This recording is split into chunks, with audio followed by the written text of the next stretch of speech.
They say all the world's a stage, but how many people out there recognize all of the actors for what they are and feel the influence of the directors working behind the scenes? The average human only uses about 12% of his brain. If you could just double that, a whole vision would open up to you. It would be like having another set of eyes to see the forces that shape, corrupt, and change the world around you.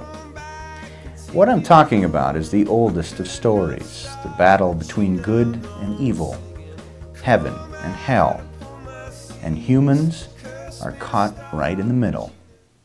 Please forgive the lighting. It certainly wouldn't be wise for me to broadcast my appearance. There is opposition to this research. My name is not important. I'm a professor of theology, and I decided to make this documentary to share something with the world. It's a project that I've been researching for the last 10 years. There is a small sect of professors and clergy that are working together on this, concentrating on the origins of evil and how spirits that culture and nurture evil reveal themselves on earth. There is one standard, a starting point that most acts of evil can be traced back to. They're known to most as the 7 deadly sins. They are lust, greed, envy, pride, sloth, gluttony, and anger. Throughout the centuries, they've been described in great detail in our art, music, and literature. What most people don't realize is that the desire to commit one of the deadly sins comes from a supernatural force. Those who've researched the subject have been unable to trace the source of this force. It most certainly comes from outside the plane of our physical existence. But there are clues, connections, and ties to our world that are all around us. You can see them if you just know where to look. Perhaps it would be best to give you an example, so we shall begin at the beginning. The first sin is lust.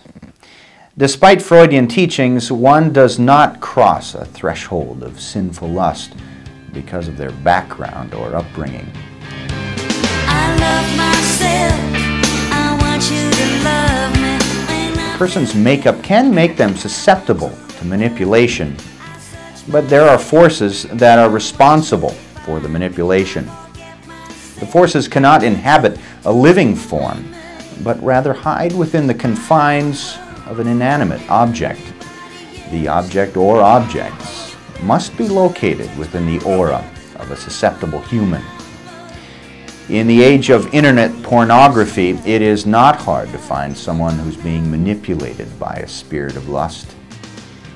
This man, for example, is hopelessly locked in an unquenchable thirst for the sight of nude human flesh. He isn't particularly discriminating. Most any pornography, taped, filmed, or live, will do. What is constant in his quests for visions of the flesh is the proximity of inanimate objects, usually red in color, that drive his interest and feed his desires.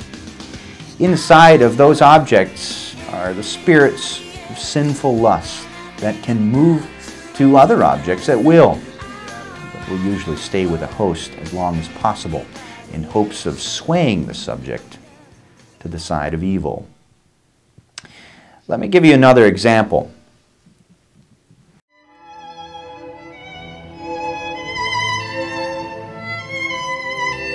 This man is captivated by our second sin, greed. It's an overwhelming desire to possess more than an adequate share of wealth or status symbols. His susceptibility to greed came early in life and has snowballed out of control. You're late. For what? dinner. We were supposed to get dinner. You ready to go? I'm sorry about that. I just got back from seeing a client. I got to go back in and take care of a couple things at the office. He makes about $250,000 now as an investments trader.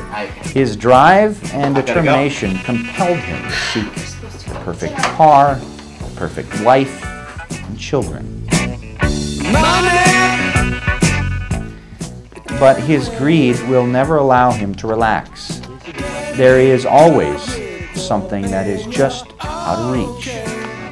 He's always willing to sacrifice what he has for what he wants, much to the dismay of his disillusioned wife. And where you find greed of this magnitude, you can also usually find the third of the 7 deadly sins, envy. You can't always get what you want. A co-worker has watched for years as opportunities seem to slip through his fingers.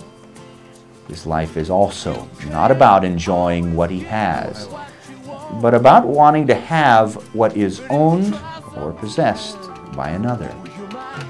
This man can be influenced by the same object. Greed and envy are two sides of the same coin and can be manipulated by the same spirit. So you wouldn't believe what happened to me this weekend. I'm in Boca and I'm golfing with Bob Hastings, and what's he say to me after the 18th hole? Book me another $1 million. That's another 100 grand for me on top of whatever I'm already making, man. It's great.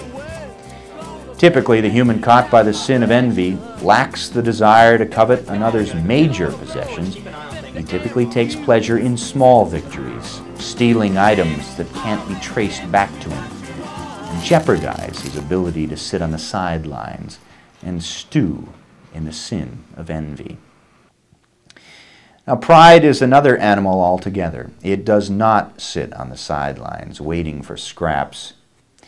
It manifests in bold, loud displays. Humans infected with the sin of pride can't wait to tell you about their latest accomplishment.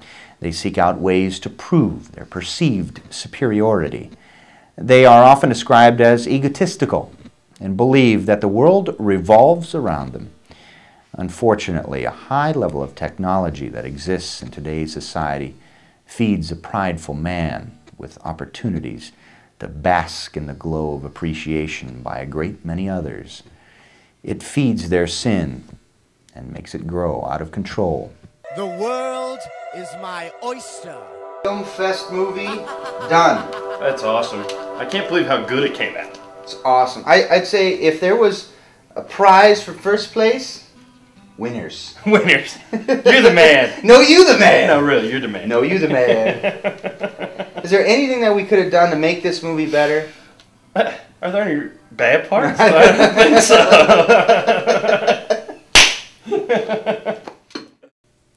The manipulative spirit quells modesty and inspires the thought that the sin of pride is actually a positive virtue, like drive, confidence, or determination.